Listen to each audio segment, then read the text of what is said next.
Hi friends, बीकेज Excel network में आपका स्वागत है। बीकेज एक्सेल नेटवर्क के यूट्यूब चैनल जो है हम लोगों ने सोचा है कि हर वीक में आपके लिए एक नया नया वीडियोस लेके आए।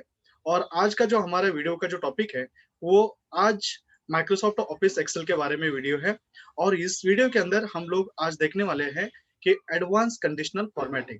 तो ये एडवांस कंडीशनल फॉर्मेटिंग क्या होता है और ये कंडीशनल फॉर्मेटिंग के जो तरीके होते हैं, जैसे कि सिंपल कंडीशनल फॉर्मेटिंग है, एडवांस कंडीशनल फॉर्मेटिंग है, तो इसका जो यूज होता है हम लोग हमारे डेली वर्क के अंदर हम लोग कैसे करेंगे। तो उसके लिए हम लोग एक प्रैक्टिकल एग्जांपल लेते हैं और उस प्रैक्टिकल एग्जांपल के थ्रू हम लोगों को ये पता चल जाएगा कि ये जो एडवांस कंडीशनल फॉर्मेटिंग जो है ये हम लोग हमारे डेली यूज में अगर यूज करना है तो हम उसका कैसे यूज करें।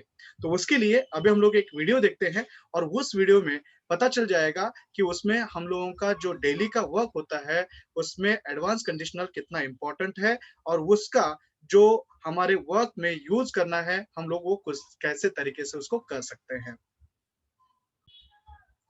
यस फ्रेंड्स, तो अभी आपको इस स्क्रीन पर एक एग्जाम्पल दिख रहा है और उस एग्जाम्पल के अंदर हम लोगों ने एक ऐसा एग्जाम्पल दिया है कि जिसमें आपको ऊपर क्वेश्चन दिया गया है और उस क्वेश्चन में बोला गया है highlight zone east and west. मतलब जिसका भी जोन ईस्ट और वेस्ट है, ईस्ट एंड वेस्ट है, तो ऐसे जो एग्जाम्पल्स को, ऐसे जो भी मेरा जोन को मुझे क्या करना है, हाईलाइट करना है। तो वो मैं कैसे हाईलाइट कर सकता हूँ।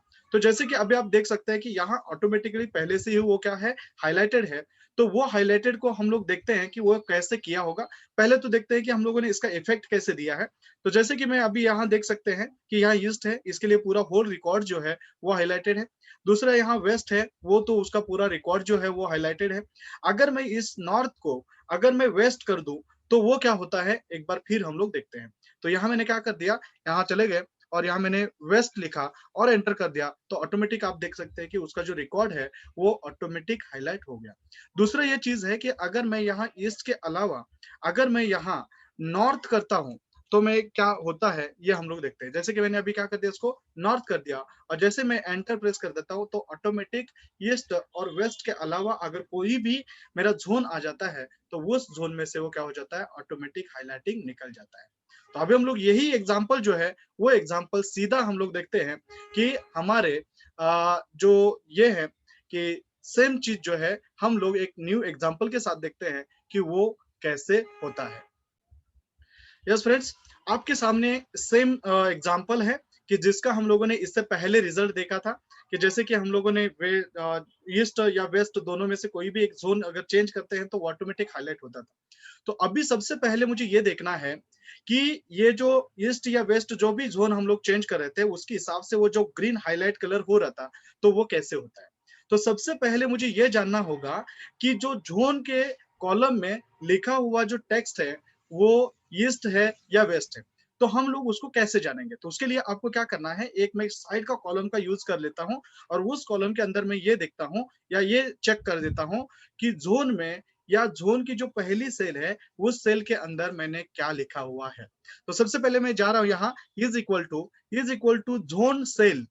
जोन सेल जोन सेल जो है उसको मुझे क्या करना है, मुझे कॉलम को फिक्स करना है। अब ये कॉलम को फिक्स क्यों करते हैं, जब भी हम लोगों को कोई फुल रिकॉर्ड अगर हाईलाइट करना होता है तो आपका जो कॉलम होता है उस कॉलम को आपको फिक्स करना जरूरी है। और उसके लिए मैंने क्या कर दिया, मैंने कॉलम को फिक्स कर दिया। अभी देखो कॉलम को फिक्स करना मतलब क्या होता है कि डॉलर साइन जो होता है ये डॉलर साइन कॉलम के नेम के पहले होना जरूरी है। तो दे दिया और यहाँ मैंने क्या कर दिया, इज इक्वल टू बोल दिया और इज इक्वल टू देने के बाद कोई भी टेक्स्ट या जो भी न्यूमेरिकल वैल्यू के अलावा अगर कोई भी टेक्स्ट वैल्यूज होते हैं तो वो डबल इन्वर्टेड में लिखना जरूरी होता है। तो यहाँ मैंने क्या लिखा कि दिस सेल या this zone cell is equal to west. मतलब ये जो सेल है मेरी उस सेल के अंदर मैंने वेस्ट लिखा है क्या। अगर यस, ट्रू का मतलब ये होता है कि yes this cell is contain waste.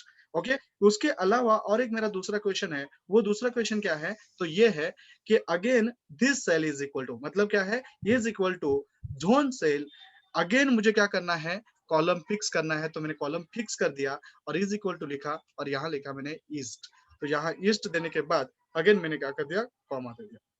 तो अभी देखो कि ये दोनों में से मुझे क्या पता चला कि दोनों में से कोई भी एक मेरा जो कंडीशन है वो सेटिस्फाई हो रहा है। तो ऐसा है कि अगर दोनों में से कोई भी एक कंडीशन अगर सेटिस्फाई होती है और उसका अगर रिजल्ट मेरा मुझे ट्रू चाहिए, तो उसके लिए जो फॉर्मूला यूज किया जाता है वो फॉर्मूला है और का फॉर्मूला। तो उसके लिए मैंने क्या कर दिया, इज इक्वल टू और इनटू ब्रैकेट, और इनटू ब्रैकेट। तो पहला मेरा जो लॉजिक है वो मेरा लॉजिक 1 है, कॉमा दे दिया, और जो मेरा दूसरा लॉजिक है वो ये है। तो मैंने क्या कर दिया, इसको ब्रैकेट क्लोज कर दिया और एंटर कर दिया, तो मेरा रिजल्ट जो है वो रिजल्ट क्या आ गया, मेरा ट्रू आ गया। अभी जो और होता है, ये और कैसे काम करता है, तो और में मिनिमम 2 कंडीशन होते हैं, और दोनों में से कोई भी एक कंडीशन अगर सेटिस्फाई होती है, तो क्या होता है, उसका रिजल्ट ट्रू आता है। और अगर दोनों में से जो भी चीज दिया है आपने, जो भी कंडीशन आपने बोली है, उसमें से अगर कोई भी कंडीशन सेटिस्फाई नहीं होती है, तो उसका रिजल्ट फॉल्स आता है। तो यहाँ मेरा एक कंडीशन फुलफिल कर रहा है, तो उसके लिए मेरा जो रिजल्ट है वो ट्रू आ रहा है। तो अभी मैं क्या कर देता हूँ, यहाँ जो भी मैंने सेल रेफरेंस का यूज किया था, आप देख सकते हैं कि H4 और I4 का यूज किया है। तो मैं क्या कर देता हूँ, जो भी रिस्पेक्टिव फॉर्मूलाज है, तो उस रिस्पेक्टिव फॉर्मूलाज को मैं क्या कर देता हूँ, यहाँ से ओनली कॉपी कर देता हूँ, और कॉपी करके मैं उसी सेम को रिप्लेस कर देता हूँ। तो मैंने क्या कर दिया, H4 में जो फॉर्मूला था उस H4 को हटा दिया, और यहाँ जो मैंने फॉर्मूला रिप्लेस कर दिया। फिर I4 में जाता हूँ, और I4 का जो भी फॉर्मूला है उसको मैं कॉपी कर लेता हूँ, और कॉपी करके अगेन मैं यहाँ पेस्ट कर देता हूँ। तो I4 को रिप्लेस कर दिया with this formulas. Yes, that's it. तो इतना ही फॉर्मूला है, और इसी फॉर्मूला को आपको क्या करना पड़ता है, यहाँ से जो भी आपका कंडीशनल फॉर्मेटिंग है उसमें उसको आपको पेस्ट करना होता है। तो मैंने क्या कर दिया, इसको डबल क्लिक कर दिया, control A for select all, तो कंट्रोल ए कर दिया, सेलेक्ट ऑल कर दिया, कंट्रोल सी कॉपी पेस्ट कर दिया, और कॉपी पेस्ट करने के बाद आपको जो आपका डेटाबेस है वो फुल डेटाबेस को आपको क्या करना है, सेलेक्ट करना है। तो सेलेक्ट कर दिया, और सेलेक्ट करने के बाद कंडीशनल फॉर्मेटिंग में जाना है। कंडीशनल फॉर्मेटिंग में से आपको जाना है न्यू रूल्स के ऊपर। तो यहाँ जैसे ही आप न्यू रूल्स के ऊपर आ जाते हैं, तो न्यू रूल्स के ऊपर क्लिक कर दो, और उसके बाद आपको जाना है use a formula to determine which cells to format. तो इसको जाओ, और यहाँ जाने के बाद आपने जो भी फॉर्मूला उधर से कॉपी कर दिया था उस फॉर्मूला को यहाँ पेस्ट कर दो, और पेस्ट करने के बाद आप फॉर्मेट में जाओ, और फॉर्मेट में जाने के बाद जो भी आपको अप्रोप्रिएट कलर को चॉइस करना है वो चॉइस कर दो, और उसके बाद यहाँ ओके प्रेस कर दो, और यहाँ से ओके प्रेस कर दो। तो आप अभी यहाँ देख सकते हैं जो भी हम लोगों ने यहाँ फॉर्मूला का यूज किया था, वो फॉर्मूला के तहत आपका जो भी एग्जाम्पल उसको कंटेन कर रहा है, वो जो भी रिकॉर्ड है वो ऑटोमेटिक हाईलाइट हो रहा है। जैसे कि यहाँ अगर मैं नॉर्थ के बजाय यहाँ अगर मैं ईस्ट कर देता हूँ और एंटर कर देता हूँ, तो आप अभी यहाँ देख सकते हैं कि जो भी मैंने चेंजेस किए थे उसके हिसाब से ऑटोमेटिक आपका जो कलर है वो कलर आपका क्या हो रहा है, यहाँ से आपका चेंज हो रहा है। तो आज की वीडियो में बस इतना ही। फिर मिलते हैं अगले वीडियो के साथ अगले वीक में।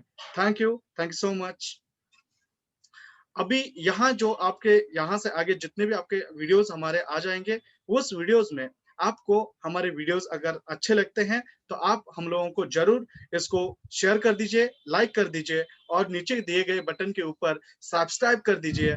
Thank you so much. Bye bye.